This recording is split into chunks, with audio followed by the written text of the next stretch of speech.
নমস্কার, your internet school চ্যানেলে তোমাদের সকলকে স্বাগত। তো আজকে আমরা তোমাদের ক্লাস 8-এর ভূগোলের রায় ও মার্টিন কোশ্চেন ব্যাংক অনুসারে দ্বিতীয় পর্যায়ক্রমিক মূল্যায়নের মডেল সেট 2-এর প্রশ্নগুলোর সমাধান করব। তো দেরি না করে চলো ভিডিওটা শুরু করা যাক। প্রথমে একে বলেছে সঠিক উত্তরটি নির্বাচন করে পূর্ণবাক্যে লেখো। একেরটা বলেছে তুমি যদি মাঝ সমুদ্রের একটি জাহাজে ডোলড্রামস এ থেকে থাকো তাহলে তুমি সঠিক অপশান হচ্ছে অপশান ডি, নিরক্ষীয় এলাকায় আছো। পরে দুয়ে বলেছে যে তাপমাত্রায় বায়ু সম্পৃক্ত হয় তা হলো ওই বায়ুর, সঠিক অপশান হচ্ছে অপশান সি, শিশিরাঙ্ক। পরে তিনে বলেছে দক্ষিণ আমেরিকা মহাদেশে দেখা যাবে, সঠিক অপশান হচ্ছে অপশান ডি, দীর্ঘতম পর্বতশ্রেণী। পরে চারে বলেছে অ্যাপালেসি পার্বত্য অঞ্চল ও লরেন্সীয় মালভূমিকে পৃথক করেছে যে নদী অববাহিকা, সেই নদী অববাহিকাটি হলো, সঠিক অপশান হচ্ছে অপশান বি, সেন্ট লরেন্স নদী অববাহিকা। পরে পাঁচে বলেছে সেন্ট লরেন্স নদীর উৎস, সঠিক অপশান হচ্ছে অপশান এ, অন্টারিও হ্রদ। পরে ছয়ে বলেছে অরিনোকো নদীর ওপর সৃষ্ট জলপ্রপাতটি হলো, সঠিক অপশান হচ্ছে অপশান সি, অ্যাঞ্জেল। পরে দুয়ে বলেছে উপযুক্ত শব্দ বসিয়ে শূন্যস্থান পূরণ করো। একেরটা বলেছে ড্যাশ নদীর ওপর বিশ্বের বৃহত্তম নদী উপত্যকা পরিকল্পনা গড়ে উঠেছে। দেখো উত্তর, ওই প্রশ্নের উত্তরটার জন্য এই প্রশ্নের উত্তরটা লিখলে হবে। দুয়ে বলেছে পূর্ব চীন সাগরে ঘূর্ণিঝড় ড্যাশ নামে পরিচিত। ওই প্রশ্নের উত্তরটার জন্য এই প্রশ্নের উত্তরটা লিখলে হবে, দেখে নাও। তিনে বলেছে রাজ্যে আমেরিকা যুক্তরাষ্ট্রের মধ্যে সর্বাধিক গম উৎপন্ন হয়।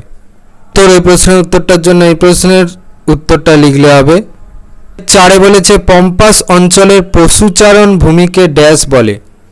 উত্তর। পরে দুয়ের পাঁচে বলেছে পর্বতের অনুবাদ ঢালকে ড্যাশ বলা হয়। দেখো উত্তর, ওই প্রশ্নের উত্তরটার জন্য এই প্রশ্নের উত্তরটা হচ্ছে বৃষ্টিচ্ছায় অঞ্চল।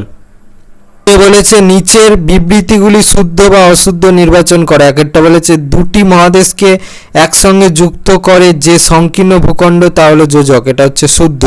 পরে দুয়ে বলেছে নদীর ক্ষয়কার্যের ফলে সৃষ্টি হয়েছে উত্তর আমেরিকার পঞ্চ হ্রদ সমূহ, এটা হচ্ছে অশুদ্ধ। পরে তিনে বলেছে পৃথিবীর বিখ্যাত রবার রাজধানী হলো অ্যাক্রন, এটা হচ্ছে শুদ্ধ। পরে বলেছে স্পোকেন হলো কলোরাডো নদীর উপনদী, এটা হচ্ছে অশুদ্ধ। পরে পাঁচে বলেছে কানাডিয়ান শিল্ড অঞ্চলের উত্তর দিকে সাভানা জলবায়ু দেখা যায়, এটা হচ্ছে অশুদ্ধ। পরে চারে বলেছে নিচের প্রশ্নগুলি দু এক কথায় উত্তর দাও। একেরটা বলেছে স্লিট কি। দেখো উত্তর, এখান থেকে এই পর্যন্ত লিখবে। পরে দুয়ে বলেছে আন্দিজ পর্বতের সর্বোচ্চ শৃঙ্গের নাম কি। উত্তর। চারের তিনে বলেছে পৃথিবীর বৃহত্তম মোটর গাড়ি নির্মাণ কেন্দ্রের নাম কি। উত্তর। পরে চারে বলেছে মিসৌরি নদী কোন নদীর উপনদী। উত্তরটা হচ্ছে মিসিসিপি। পরে পাঁচে বলেছে নিম্নলিখিত প্রশ্নগুলির সংক্ষিপ্ত উত্তর দাও যে কোনো চারটি। একেরটা বলেছে বাম্পি ক্লাউড কি। উত্তর। ওই প্রশ্নের উত্তরটার জন্য এই প্রশ্নের উত্তরটা লিখলে হবে, এখান থেকে উত্তরটা চলছে এই পর্যন্ত লিখবে।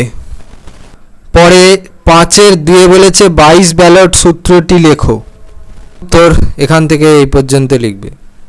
পরে পাঁচের তিনে বলেছে শিকাগোকে পৃথিবীর কসাইখানা বলা হয় কেন।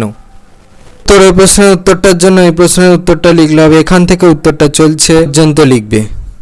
পাঁচের চারে বলেছে মৃত্যু উপত্যকা কাকে বলে। উত্তর, এই প্রশ্নের উত্তরটার জন্য এই প্রশ্নের উত্তরটা লিখলে হবে, এখান থেকে এই পর্যন্ত লিখবে। পাঁচে বলেছে ঘূর্ণবাদ কি। উত্তর, এই প্রশ্নের উত্তরটার জন্য এই প্রশ্নের উত্তরটা লিখলে হবে, এখান থেকে এই ছবিটা পারলে আঁকবে, না পারলে আঁকার দরকার নেই, এই পর্যন্ত লিখবে। পরে ছয় বলেছে নিম্নলিখিত প্রশ্নগুলির সংক্ষিপ্ত ব্যাখ্যামূলক উত্তর দাও যে কোনো চারটি। একেরটা বলেছে আমাজন নদীকে পৃথিবীর বৃহত্তম নদী বলে কেন। উত্তর, এই প্রশ্নের উত্তরটার জন্য এই প্রশ্নের উত্তরটা লিখলে হবে, এখান থেকে এই পর্যন্ত লিখবে। পরে ছয়ের দুয়ে বলেছে মেঘ কিভাবে সৃষ্টি হয়। উত্তর, এই প্রশ্নের উত্তরটা তোমরা এই প্রশ্নের উত্তরটা থেকে পাবে। এই ছবিটা পারলে আঁকবে, না পারলে আঁকার দরকার নেই, আর এখান থেকে এই পর্যন্ত লিখবে। আর ছবিগুলো কিন্তু সব পেন্সিলে আঁকবে। ছয়ের তিনে বলেছে নিরক্ষীয় অঞ্চলে নিম্নচাপ বলয় সৃষ্টি হয়েছে কেন। উত্তর, এই প্রশ্নের উত্তরটার জন্য এই প্রশ্নের উত্তরটা লিখলে হবে, এখান থেকে এই পর্যন্ত লিখবে। এই ছবিটা পারলে আঁকবে, না পারলে আঁকার দরকার নেই। যদি আঁকো তো পেন্সিলে আঁকবে। পরে 6-4 বলেছে মৌসুমী বায়ুকে সমুদ্রবায়ু ও স্থলবায়ুর বৃহৎ সংস্করণ বলে কেন? এই প্রশ্নের উত্তরটার জন্য এই প্রশ্নের উত্তরটা লিখলে হবে এখান থেকে এই পর্যন্ত লিখবে। পরে 6-5 বলেছে পম্পাস অঞ্চলকে দক্ষিণ আমেরিকার শস্য ভাণ্ডার বলা হয় কেন? তো এই প্রশ্নের উত্তরটার জন্য এই প্রশ্নের উত্তরটা লিখলে হবে এখান থেকে উত্তরটা চলছে এই পর্যন্ত লিখবে। বলেছে নিম্নলিখিত প্রশ্নগুলির উত্তর দাও যে কোনো দুটি। একটা বলেছে শৈলক্ষেপ বৃষ্টিপাত কাকে বলে, চিত্র সহ আলোচনা করো। এই প্রশ্নের উত্তরটার জন্য এই প্রশ্নের উত্তরটা লিখলে হবে এখান থেকে উত্তরটা চলছে এই ছবিটা আঁকতে হবে, ছবিটা কিন্তু পেন্সিলে আঁকবে, এই পর্যন্ত লিখবে। 7-2 বলেছে চাপ বলয়ের সঙ্গে সম্পর্কযুক্ত আয়নবায়ু ও পশ্চিমা বায়ু সম্পর্কে চিত্র সহ আলোচনা করো। এই প্রশ্নের উত্তরটার জন্য এই প্রশ্নের উত্তরটা লিখলে হবে এখান থেকে উত্তরটা চলছে এই ছবিটা আঁকতে হবে, ছবিটা কিন্তু পেন্সিলে আঁকবে, উত্তরটা এখনো চলছে পর্যন্ত লিখবে।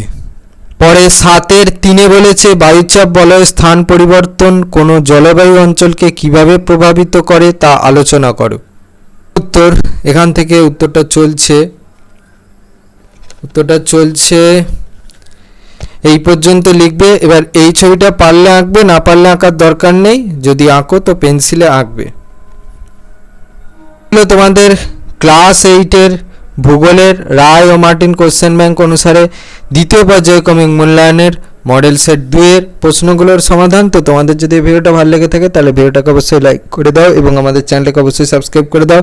এই ধরনের ভিডিও নোটিফিকেশন জলদি পেতে হলে আমাদের চ্যানেলকে সাবস্ক্রাইব করার পাশাপাশি পাশে থাকা বেল আইকনে গিয়ে অবশ্যই ক্লিক করে দাও, যাতে করে ভিডিও আপলোড হওয়ার সাথে সাথে তোমরা তার নোটিফিকেশন পেয়ে যাও। আর দেখবে ভিডিও ডিসক্রিপশনে আমাদের টেলিগ্রাম এবং হোয়াটসঅ্যাপ গ্রুপের লিঙ্ক দেওয়া আছে, সেখানে তোমরা জলদি জয়েন করে যাও, যাতে করে সাজেশনের পিডিএফগুলো তোমরা ফ্রিতে এবং জলদি কালেকশন করে নিতে পারো। তো আজকের মতো ভিডিওটা এই পর্যন্তই, দেখা হচ্ছে পরবর্তী ভিডিওতে।